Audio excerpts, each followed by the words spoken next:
Have a nice day दोस्तों, Tanishq coaching class में आपका स्वागत। आज मैं आपके लिए स्पोकन इंग्लिश में महत्वपूर्ण वीडियो लेकर आया हूँ। मॉडल्स में first is two M2 R2 is two M2 R2 model, जिसका मीनिंग होगा वाला है, वाली है, वाले हैं, वाला हूँ, वाली हूँ और वाले हूँ। ये मॉडल्स आपके लिए बहुत ही उपयोगी है। और दोस्तों, यदि ये आपको पसंद आता है तो इसको लाइक और शेयर करना ना भूलें। साथ में सब्सक्राइब भी कर लें और अपने दोस्तों को शेयर करें, जिससे कि वो भी इसका फायदा उठा सकें। तो बिना देर की आप अपने टॉपिक की शुरुआत करते हैं। मॉडल्स इज टू M2 तो देखें, इसमें ये आपका जो स्ट्रक्चर दिया है, स्ट्रक्चर काम करेगा अफर्मेटिव सेंटेंस के लिए subject plus AMR plus to plus verb का first form plus object. Clear? Subject side में आपको दिए हुए हैं आई मीन्स मैं, आई के साथ हेल्पिंग वर्ब यूज होगा एम, वी, यू, दे और प्लूरल नंबर, उनके साथ हेल्पिंग वर्ब आएगा आर। वी मीन्स होगा हम, यू मीन्स आप, तुम, दे मीन्स वे, प्लूरल नंबर बहुवचन के लिए चलेगा। इन सभी के साथ कौन सी हेल्पिंग वर्ब आएगी? आर। ही, शी, इट और नेम के साथ आएगा helping verb is. He means होगा वह पुरुष के लिए, शी वह स्त्री और इट निर्जीव के लिए चलेगा और नेम एनी नेम के साथ आ जाएगा इज। तो सेंटेंस एग्जांपल नंबर फर्स्ट, मैं अंग्रेजी पढ़ाने वाला हूँ। तो अब आपको इसमें देखना क्या है, सब्जेक्ट क्या दिया है? मैं के लिए अभी आपको बताया आई मीन्स क्या होता है? मैं। तो सब्जेक्ट आ जाएगा आई। अब आपको सेकंड इजेमार, ये आपके हेल्पिंग वर्ब दिए तीनों हेल्पिंग वर्ब में से आपको देखना है कि आई के साथ कौन सा हेल्पिंग वर्ब काम करता है। ये आपको बता दिया गया है कि आई के साथ क्या लगेगा? एम। तो आ जाएगा आई एम। फिर आपको स्ट्रक्चर में फिक्स आपको आगे टू दिया है, तो आ जाएगा आई एम टू। वर्ब का फर्स्ट फॉर्म, वर्ब क्या है इसमें? पढ़ाना। वर्ब क्या आ जाएगा? पढ़ाने के लिए क्या आता है? Teach. I am to teach क्या?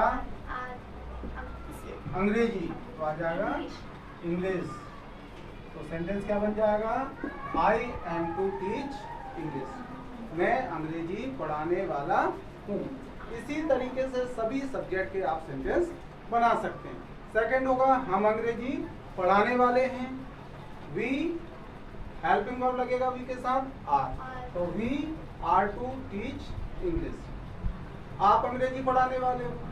यू के साथ क्या आएगा? Are, you are to teach English, वे अंग्रेजी पढ़ाने वाले हैं, they are to teach English. लड़कियां अंग्रेजी पढ़ाने वाली हैं, girls are to teach English. लड़के अंग्रेजी पढ़ाने वाले हैं, boys are to teach English, वह अंग्रेजी पढ़ाने वाला है। तो होगा he is to teach English, वह अंग्रेजी पढ़ाने वाली है, she is to teach English. और इट निर्जीव के लिए चलेगा, तो इट से सेंटेंस बनेगा नहीं। नेम एनी नेम में आप एनी गर्ल्स नेम ले सकते हो, बॉयज नेम, किसी का भी गर्ल का नेम या बॉय नेम। तो गर्ल का नाम सीता अंग्रेजी पढ़ाने वाली है, Sita is to teach English. Ram Angrezi पढ़ाने वाला है, राम इज टू इंग्लिश। इस तरीके से ये अफर्मेटिव सेंटेंस आपके बन जाएंगे। जब इसको निगेटिव बनाना हो तो निगेटिव में आपको जो हेल्पिंग वर्ब दे रखा है, इसके बाद में नॉट का यूज करना है। क्या हो जाएगा? नॉट का यूज हो जाएगा, तो ये सेंटेंस आपका हो जाएगा negative. I am not to teach English, मैं अंग्रेजी पढ़ाने वाला नहीं हूँ। हम अंग्रेजी पढ़ाने वाले नहीं हैं, तो क्या होगा? We are not to teach English. आप अंग्रेजी पढ़ाने वाले नहीं हो, तो सेंटेंस हो जाएगा you are not to teach, you are not to teach English, वे अंग्रेजी पढ़ाने वाले नहीं हैं, they are not to teach English. ऐसे ही प्लूरल नंबर का बना लेंगे। क्लियर? ही से वह अंग्रेजी पढ़ाने वाला नहीं है, तो he is not to teach English. वह अंग्रेजी पढ़ाने वाली नहीं है। She is not to teach English, और नेम से बना देंगे। Ram is not to teach English. Interrogative बनाने के लिए ये जो हेल्पिंग वर्ब है इसको आपको शुरू में लेना है, तो सेंटेंस बन जाएगा क्या मैं अंग्रेजी पढ़ाने वाला हूँ। यस या नो टाइप का क्वेश्चन बनेगा। कैसा क्वेश्चन आएगा? इंट्रोगेटिव होगा लेकिन यस या नो टाइप का, जिसका आंसर हाँ और नहीं में निकलेगा। तो हेल्पिंग में शुरू में लेंगे तो आ जाएगा सेंटेंस जैसे एम आई, क्या बनेगा? Am I to teach English. Am I to teach English means क्या मैं अंग्रेजी पढ़ाने वाला हूँ। Am I to teach English interrogative बन गया, क्या मैं अंग्रेजी पढ़ाने वाला हूँ। और क्या हम अंग्रेजी पढ़ाने वाले हैं, तो हेल्पिंग वर्ब हम के लिए आएगा वी, और वी के साथ हेल्पिंग वर्ब आता है आर, तो आर को शुरू में लेना है। Are we to teach English. Clear है?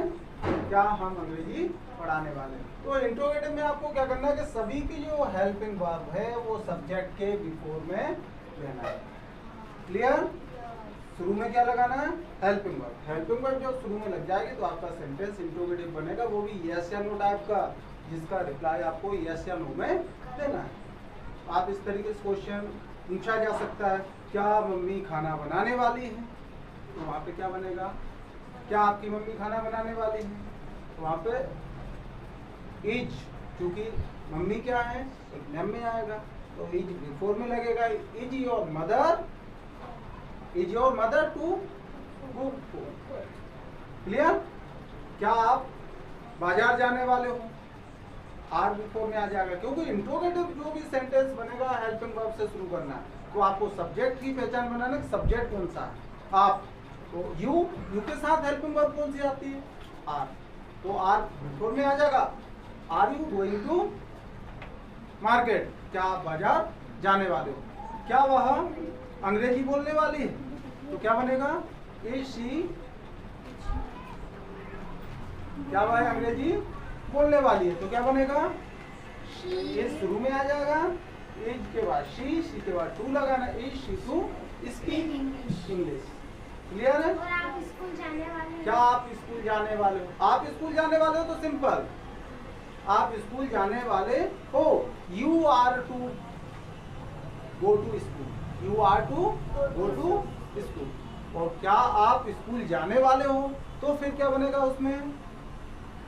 आप यू के बिफोर में हेल्पिंग वर्ब कौन सा यूज करना है? आर, तो आर यू इंट्रोगेटिव है, तो are you to go to, are you to go to school. Clear है? तो इस तरीके से ये वीडियो आपका होता है कंप्लीट। आगे आप इसके आगे भी सेंटेंस बना सकते हो। निगेटिव इंट्रोगेटिव हो ही गया है, लास्ट आप इंट्रोगेटिव निगेटिव बनाते हो तो आपको क्या करना है? हेल्पिंग वर्ब के बाद सब्जेक्ट, सब्जेक्ट के बाद नॉट। तो ये 4 टाइप से आप बना लो। अफर्मेटिव आ जाएगा, निगेटिव हो जाएगा, निगेटिव के बाद इंट्रोगेटिव, और इंट्रो निगेटिव में हेल्पिंग वर्ब, फिर सब्जेक्ट, सब्जेक्ट के आफ्टर में नॉट। क्लियर? तो सेंटेंस आप इसका इसी को जैसे निगेटिव इंट्रो निगेटिव बनाना है तो am I not to teach English, क्या मैं अंग्रेजी पढ़ाने वाला नहीं हूँ। क्लियर? तो बेस्ट ऑफ लक दोस्तों। इस तरीके से अपना वीडियो ये कंप्लीट होता है, और आशा करता हूँ कि आपको पसंद आया होगा, तो इसे लाइक और शेयर करना ना भूलें। धन्यवाद।